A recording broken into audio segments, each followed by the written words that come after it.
The biggest thing I would say, and this is like for people who might be listening, a lot of people say like, hey, we will help you get your time back and get you working on the business and not in the business and all these other things. It's very, very difficult to verify that. The way that I know that I'm working on the business and I'm getting myself removed from the business is because of the amount of growth that we've seen. But then also too, I have very attributable life like numbers that I know I am a huge fitness guy and I was not able to work out consistently because I would always miss workouts because of this, because of that. I now, for the first time in my life, have the time that I was consistent enough that I squatted 400 pounds and I power cleaned 300 pounds. And I can send everybody a video that I did 28 pull-ups this morning. We are joined by Eric Nowoslawski, a man who works with clients so famous, we are not even allowed to say who they are. But because of, fun legal requirements and stuff. But anyway, let's just say very, very, very large companies. So you're huge in the lead gen space. Eric, I would love if you would introduce the people to who you are and what you do. And then we'll dive into what made you decide to hire us, even though you're an absolute killer in the space. And I would love for you to kick us off.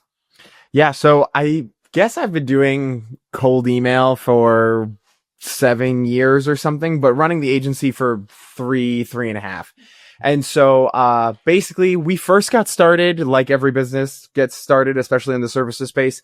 Anybody with a pulse and a credit card that wanted data or any kind of outbound, we just said yes to. And the pulse, is kind of optional. And so we went from, I used to be doing things that my wife would see the computer screen and genuinely get afraid of like, oh my God, what are you doing? Like, what information are you scraping now? Like what's going on? And I was like, don't worry. This computer that I'm running this from is in Germany. They're never going to catch me. I was just doing crazy stuff and all of that to be able to do outbound emails for people. And then we slowly started moving more into, okay, hey, no custom scraping stuff. If your audience isn't on LinkedIn, go find somebody else to be able to do that. And we started really refining more into, hey, we really like helping B2B SaaS companies, service companies, even wholesale product companies, media companies, private equity companies that have a TAM of over 100,000 people. Their LTV is over $10,000. They have at least, I'd say, 10 people at least on the team. And we got really refined in that.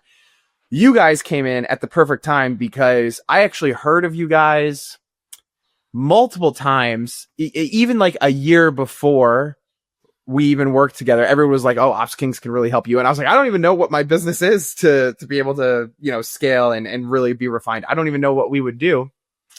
And then as we started really, I had a person the other day say, oh, can you custom scrape this Facebook group for me? And then try to get their personal email addresses. Then we can upload it and do this LinkedIn thing. I'm like, no, I'm not. That's just outside of our lane now. So once we figured out our lane, we started doing that for a little while. We started building our own processes. My processes would break every day. Like every day, what I built would just break. It was the run times were too high on make.com or whatever what it was.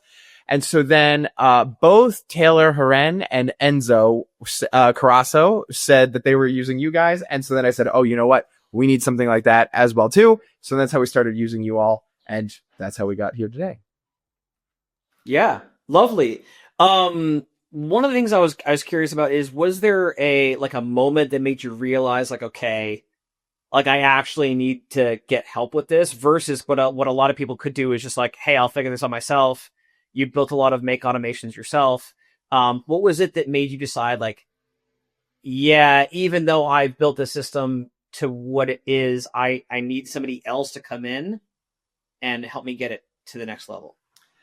It's so basically every lead gen agency gets to a point where you can't check Smart Lead or Instantly physically every day to make sure that all of the campaigns are going well. And so this was the first moment that I knew I had to build a system. And then I'll tell you the moment that I realized that I needed you guys. The first moment I knew I needed to build a system was we had one of our first customers who really took a chance on us, Y Combinator Company. I think I could talk about them. One Schema. We were really making it rain leads for them. And they actually have since pivoted. And that's the only reason we don't work with them anymore. But we were making it rain for One Schema. And at the time we were tracking open rates, and I would just look through on the campaigns and I would just say, oh, okay, the open rate looks great. We sent tens of thousands of emails and the open rate was 70%. And then we weren't really getting leads, but I was like, oh, this is fine. Like, it's probably a fluke today, fluke the next day. It's totally fine. And then I clicked into the campaign and I was like, oh my God, we were getting a 70% open rate. The average says 60 right now, but that's because we're getting a 5% open rate every day. These inboxes are cooked and I've completely screwed this up. And so then that's when I realized, okay, we need a system to be able to check all these things, to dump all of this data. I realized I needed you guys when I was working on that system.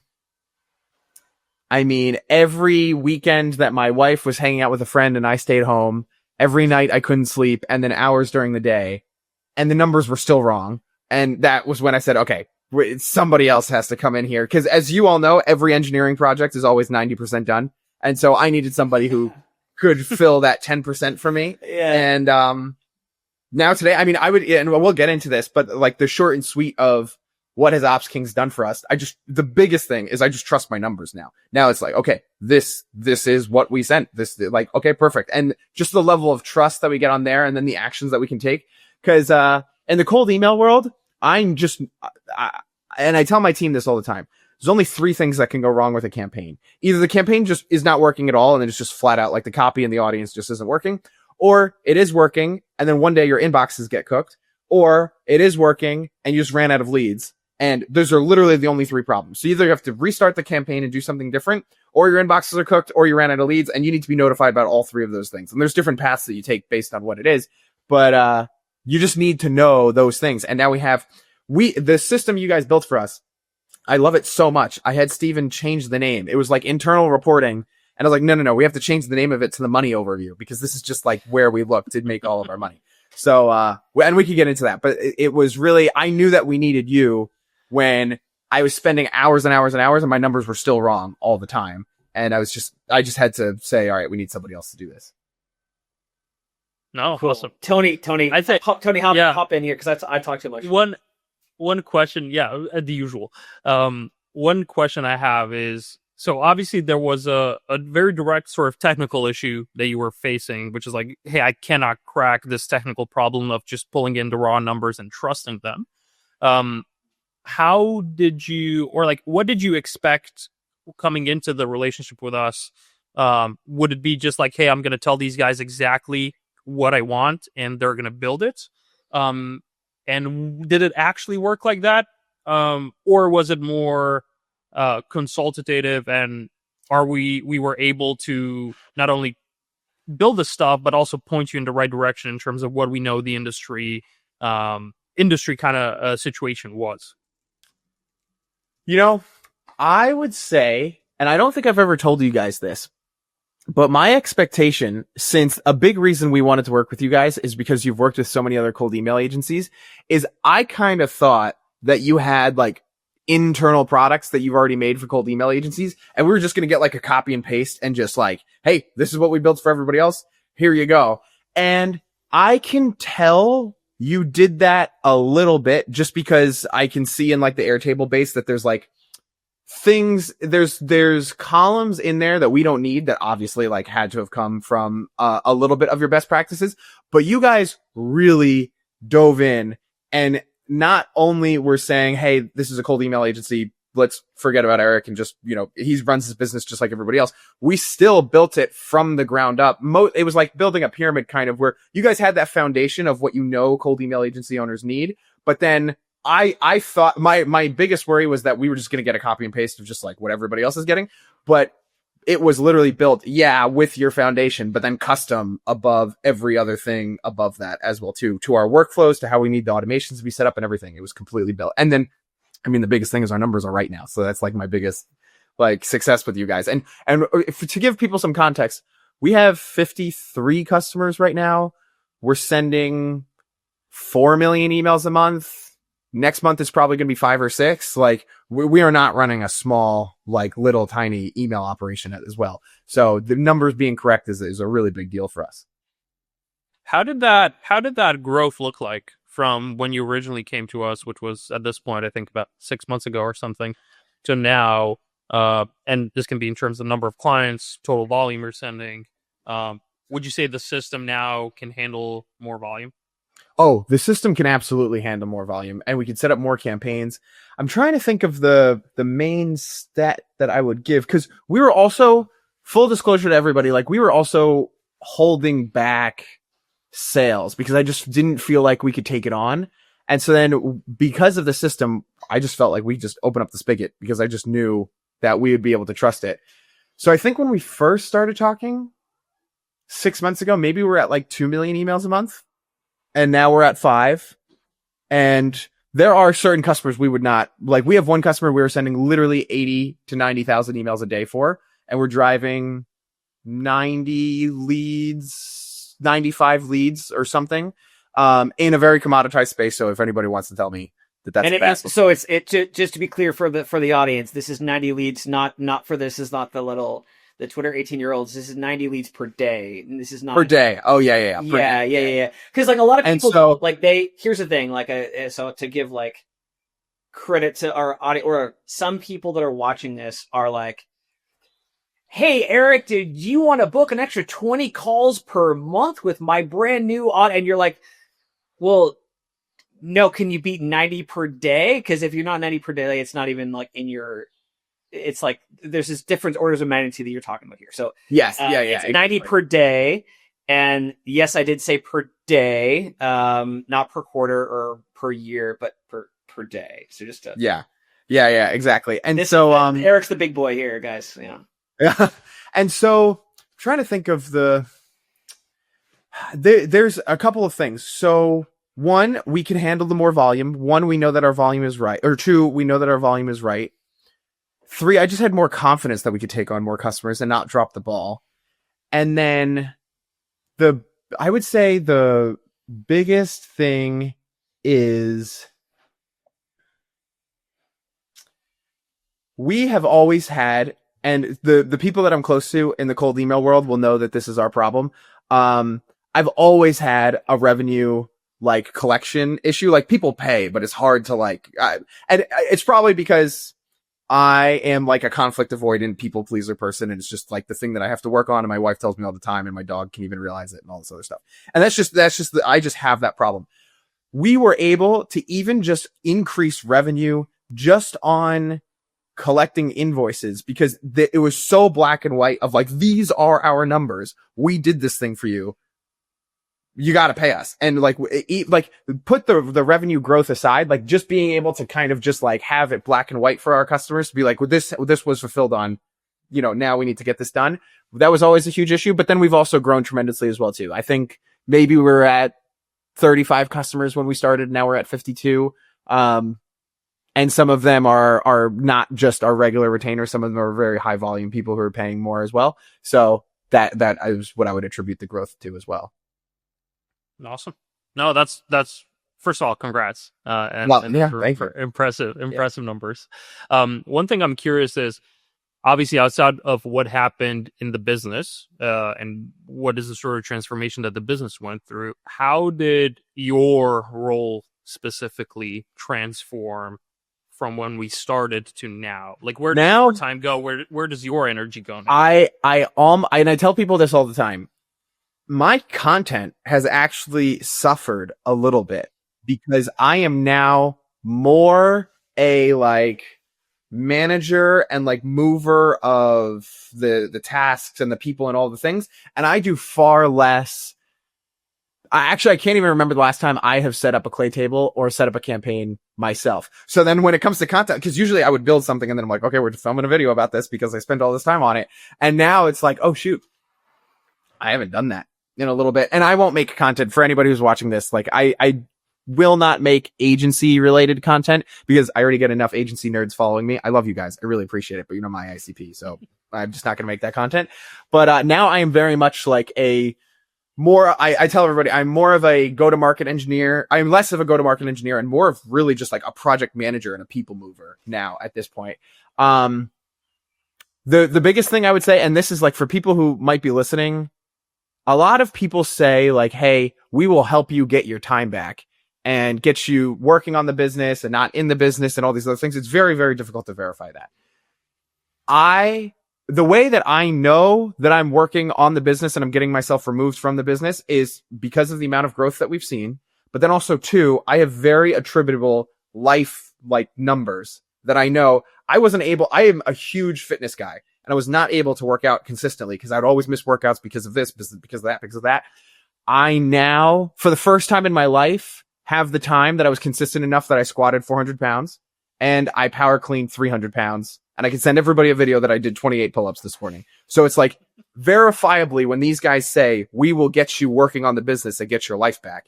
That's hard to quantify because what are you going to quantify that against? Pull-ups. But for me, squats. Pull-ups yeah, it's my gym consistency. Exactly. So here's the like I kind of I love everything you said there, and if you have a video of you squatting 400, like it would be like that. I think that because a lot of people in the so I had the exact same thing happen to me as well. I no longer, there was something our team built this morning and I looked at it, I was like, holy shit, that looks awesome. I have no idea how they did that because I am completely out of touch. I used to make a lot more in-depth content about like what I was doing. And now I'm like, I got nothing. And now it's a different problem, which is how do I market something that I'm not even doing in an effective way? But I would love a video. Because of you guys, we've taken on so many people. I've had to start promising myself that when a sales prospect says, we're really excited to work with you, we can't wait to have your brain on this, I have to like pause them. I'm like, I'm not doing this, just so you know. Like, if you want to pay for this regular package, like, I'm not the one who's doing this. Yeah. And you're like, oh, really? And I'm like, oh, yeah. But we have a system and this is how it's going to work. And they're like, oh, this the thing is like, so this is one of the things that we believe in fundamentally is like, we take your brain. So like the system that you have is good because it's Eric's brain baked into how it works. And it's like a bunch of formulas and dashboards and whatever else. But like, it's when somebody works with Growth Engine X, to be very clear, they absolutely get Eric's brain. They just don't get it one-on-one. They get it one-to-many, which is why you have the reputation that you do, even though you have 50 customers and you could have 100 customers and 100, and people would get the same results, if not even better, because now your brain is spent thinking about what are the broader patterns you better copy, you better leave this quality. You're able to direct your team better. They're able to, like, what we think about is like our code quality is way better now than when I was doing the code. And I'll be the first person to tell you that. And Tony will tell you that. And our whole team will tell you that like Ryan should not touch the code now. And it's way better because we have way more people working on it. Yeah. So I would say absolutely people will get they will get your brain. They just won't get it. Well, and so the other thing is we have an opinion on the market that we are now able to do things that other agencies are like, how do you guys have the capacity to do this? So we can run everybody's first campaign for free because of how systematized everything is, that we can take 15 minutes, like literally in a 15-minute call, we can get everything that we need to be able to launch a campaign. I have a sales call with a customer today. Well, with a potential customer who we got them 8 leads in their free test. And then I went to them and I was like, hey, we're still not going to take you on as a customer because your TAM's not big enough. And I just don't really want to deal with this. And like, here you go. Like, you guys should do this on your own, but we're out. Yeah. And when I tell people in the agency world that we say, hey, I have an opinion on the market. I believe that where lead gen agencies go wrong is they say we can get leads for anybody. I don't think that's true. It's not my job to get leads for everybody. It's not my job to fix your product market fit. It's not my job to fix your messaging. You should be able to walk in, use inboxes that we have set up for you. Everybody's using the same like system and we have these inboxes. We should be able to pull a list of your ICP and we should be able to get that message. And then that's when people say, hey, why don't we get like, we want your time like one-on-one. It's like, no, you don't want that because it like your offer is the thing that matters more. You want this system and you want the consistency of the system and you want the insurance that we build into this system of if you lose inboxes. Steven's built a system that we're ordering inboxes ahead of time. Not only when you run out of good inboxes, we're ordering inboxes when you don't have a 1-to-1 ratio of inboxes warming, we're ordering more automatically after that. Right. And so, yeah. Well, and with here's the thing, like with the results that you get your clients, if you were to do it manually, you wouldn't be able to get the results. It's only because you baked into like the system you're thinking. So you can say, hey, if I want, and you have tens of thousands of inboxes, that's the way that you're getting, which is, yeah, it's just cool. It's very, I'm excited to see where you get to. What we're trying to do on our side is, keep up with your growth so we can have you squat. Cause dude, 400 squat is, you know, you're a pussy if you only squat 400. Success. I'm going to tell Steven he's fired unless you're squatting like 600 by, yeah, absolutely. So cool. One question I had selfishly for the tech team, mostly, and the design team, is of the pieces of functionality that we built for you, what has been your favorite or the most impactful for your business? We have an internal process we call scoops, which is funny because I stole that name from another lead gen agency. But a scoop is basically, hey, when the leads that we have, because I don't understand how other agencies sell these packages where they're like, well, for $3,500, we will reach out to 7,000 people in your TAM. That we're like, just keep sending more emails. Like, that's just always what we do. Because I don't know why agencies do that. I think it's such a silly, like, fake limit. And so the one big problem that we would always have is that our data pipeline currently works by, we have the master list in Apollo.io. We download a CSV. We push that CSV into Clay manually, and then Clay fixes everything and enriches everything and then pushes into Smart Lead on the other side. And just like, we would constantly be having problems where I'm like, I feel like this customer hasn't gotten the leads that I thought they would get. And they would check the campaign and the leads not started was 0. And I would just like lose my mind because it was just such a big thing. So not only do we have perfect analytics on the leads not started, we then have like a global scoops thing where when we train, so we call them campaign operators. I know everyone wants to call them go-to-market engineers. I just can't believe that a go-to-market engineer is just a Clay expert. Like, I'm just not going to say that right now.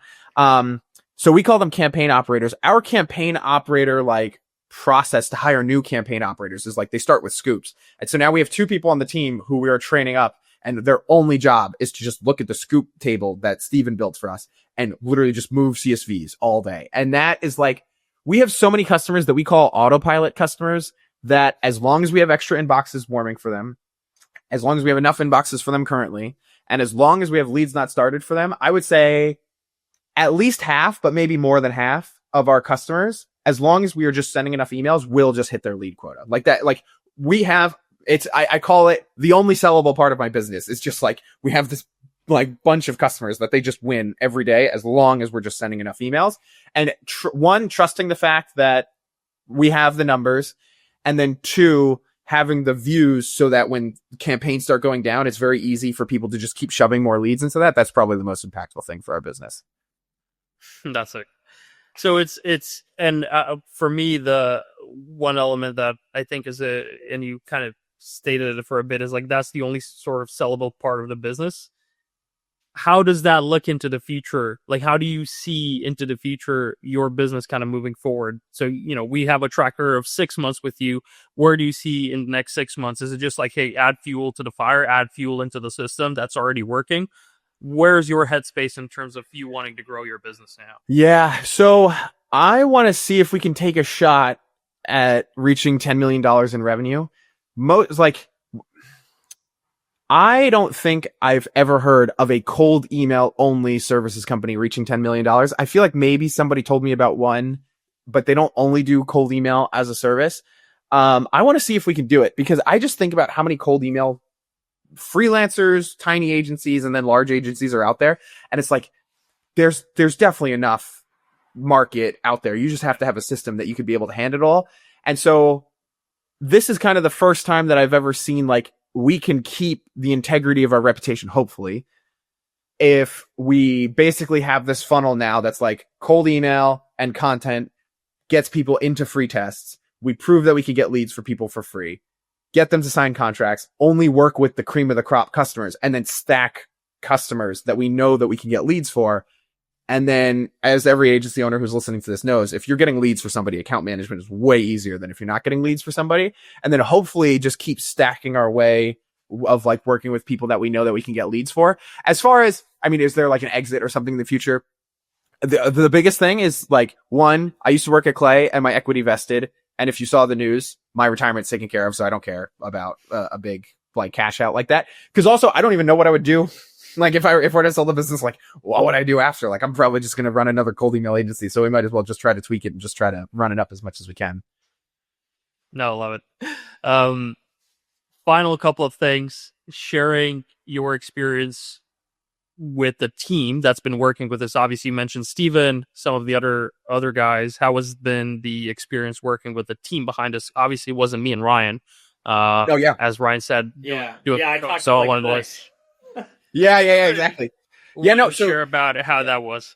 Yeah, no, Steven's a baller. He's great. The way he always thinks about things. I would say the biggest thing is like just the support in between calls that we get. Like we ran out of the Airtable rows yesterday. I was like, hey, like I don't know how to delete these things. Can somebody delete these things?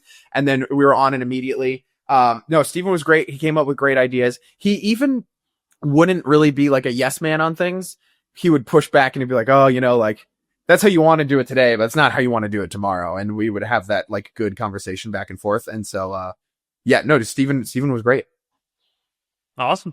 And then finally, what would you say to people considering either booking a call with us or if they're in a process of talking with us and potentially thinking about signing the dotted line? What would you tell to them? I mean, obviously I would say you should do it. I'm trying to think of like if you, my biggest story with OpsKings is I came in, I had no clue to trust my numbers, to not trust my numbers.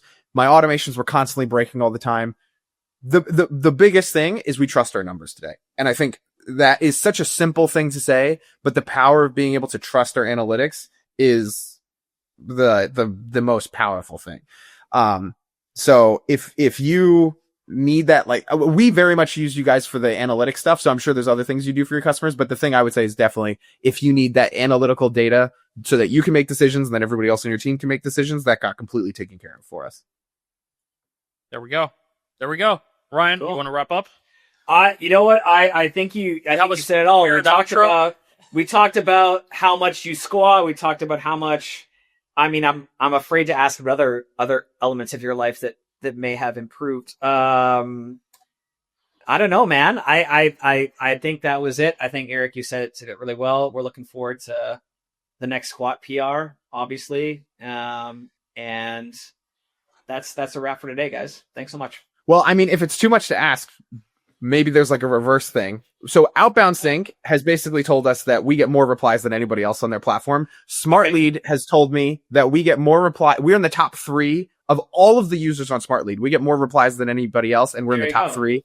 And between first, second, and third, we all like move around apparently depending on the day. Is there like a reverse thing of like, you guys work with other cold email agencies? Do you see our numbers? Like our numbers is there anything you can say about our numbers just being legit? Your numbers are very much legit. Very much legit. There we go. Right. I've seen the numbers. I've seen the names of some companies that shall not be named. Everybody in the world knows the name of if they don't live under a rock, and they trust you. And I you know what I think that as well, the when you told me about the free campaign thing, I was like, oh, well, like that's ridiculous that you're so good that you can offer that. So I think, you should go hire Eric and then tell Eric that you heard about him from this testimonial, and then we're going to get a cut. We're going to get a kickback. I'm really big on verbal contracts. So thank you for agreeing earlier that our kickback is a 40% commission. I think we're going to leave it there. Cause if that's the end of the contract. The verbal contract is complete. Yeah. And awesome. Nice. Eric, all right. Thanks so much. And hopefully we film a future part 2 when you squat at least 600. Oh yeah. Next target. Yeah. Target. Yeah. 8 plates, 8 figures. That's it. Yeah. That's a quote. Very nice. Eric, thanks so much. All right.